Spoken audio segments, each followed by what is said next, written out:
It's beer o'clock on Real Ale Craft Beer. Today we've got a beer from Mikkeller. I picked it up in Morrisons and it's a can of their Do Stuff Together. This is a New England Pale Ale. It's in a 440 milliliter can and it's 4.7% ABV. It cost me £3 for the can. Now, I have already reviewed this beer. It was in a 330 milliliter can. I bought it from a bottle shop. The reason, I know this has been in Morrisons supermarket for quite some time now, but the reason I haven't got round to reviewing it is because there's been other beers out that I've needed to review, and I thought to myself, well, let's try it in a 440 milliliter can from Morrisons. Let's get round to it. Let's do it. So, without further ado, then let's get this beer out into a glass and see what we get.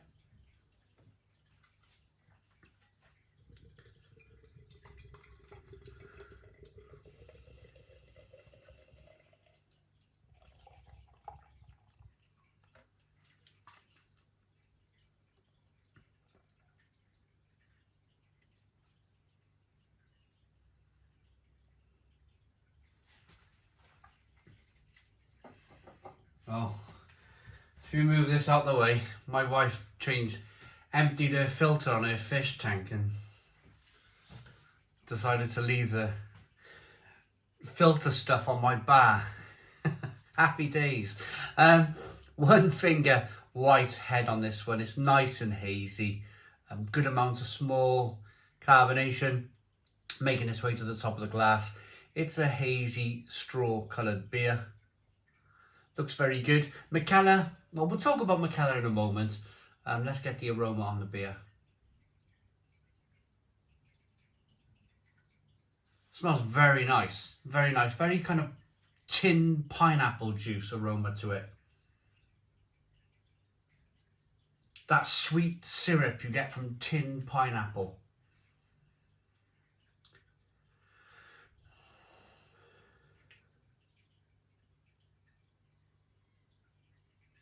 It's the kind of dominating factor, really. The tin pineapple, maybe some lychee, maybe some kind of mango,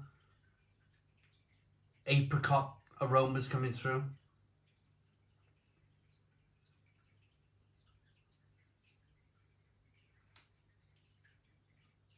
Almost kind of smell the bitterness. You're smelling the hops, so of course then you're kind of transferring that in your brain, the hops you're smelling.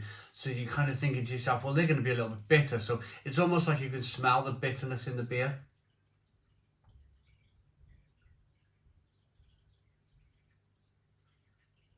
It smells very good. It smells like they've treated the water. The water's going to be nice and soft. They've used very clean yeast. Let's dive in. Mikkeller know what they're doing. Let's get into this. Cheers, everyone.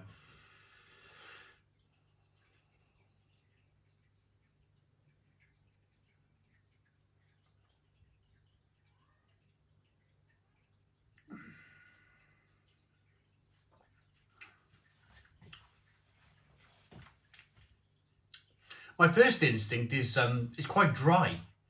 It's quite like, yeah, very, very dry mouthfeel to the beer.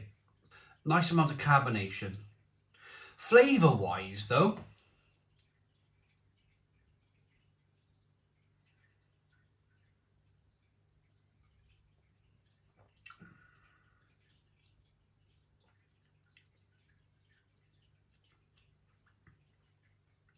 it's weird. It's nice, but it almost feels like, now this is going to sound really weird,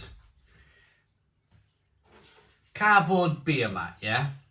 It feels like someone's put a cardboard beer mat on the top of the glass and they've poured the beer through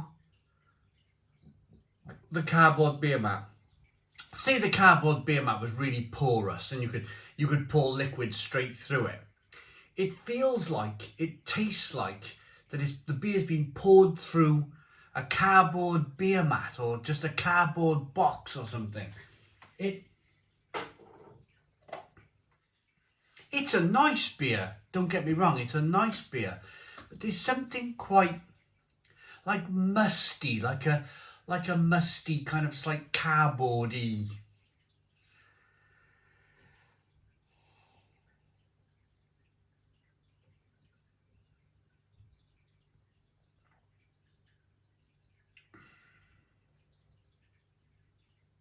That tin pineapple taste comes through.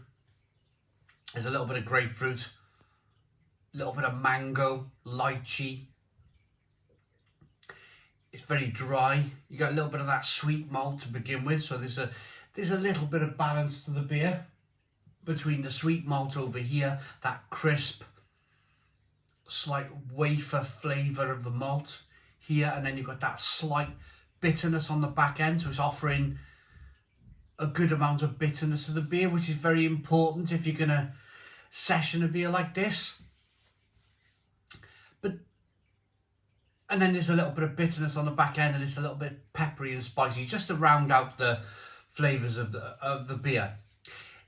It almost feels like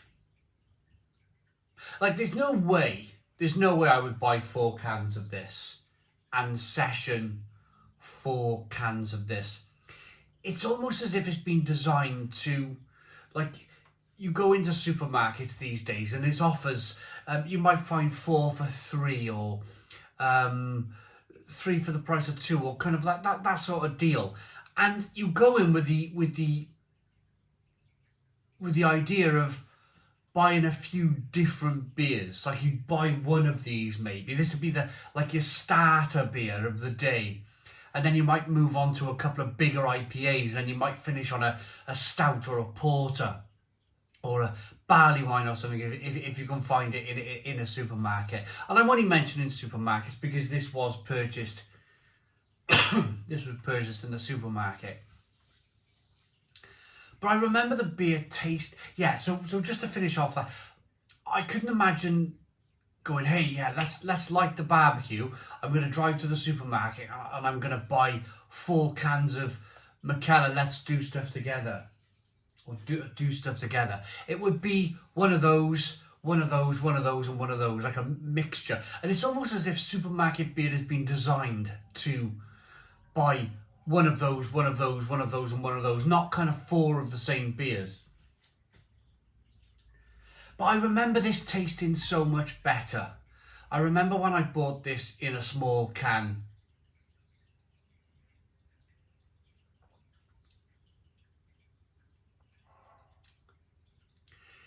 In a bottle shop. I remember it tasting much better than this. And I suppose that's down to the fact that they produced it for the supermarket now. And it's... Wow. That was some big bang outside. It's supermarket beer now, so it's kind of like... It's almost kind of mass-produced in effect. And you can tell that it's been mass-produced now for a supermarket. It's not as good as it was. That said, it was £3.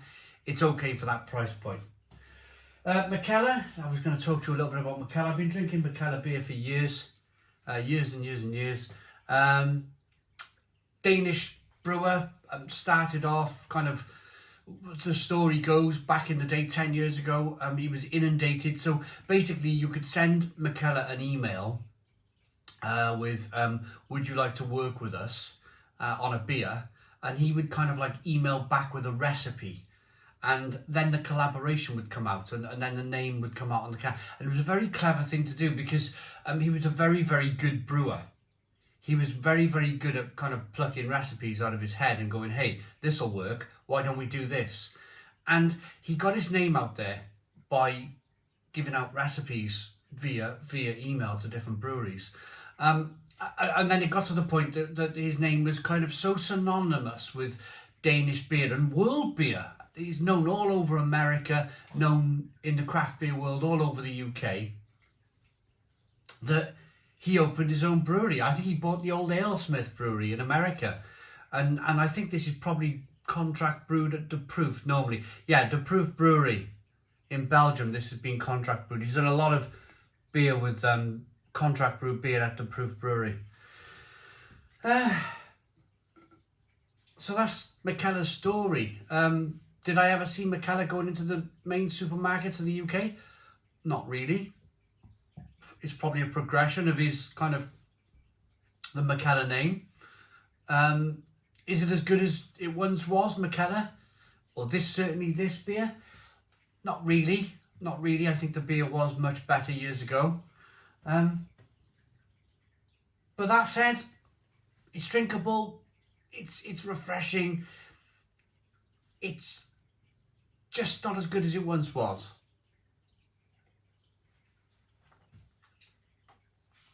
I like it enough to give it a 7 out of 10. It's a 7 out of 10 from Real Ale Craft Beer. Please put your comments in the comments box. Subscribe to our daily beer and food reviews. Give us a big fat thumbs up. Boom. Cheers.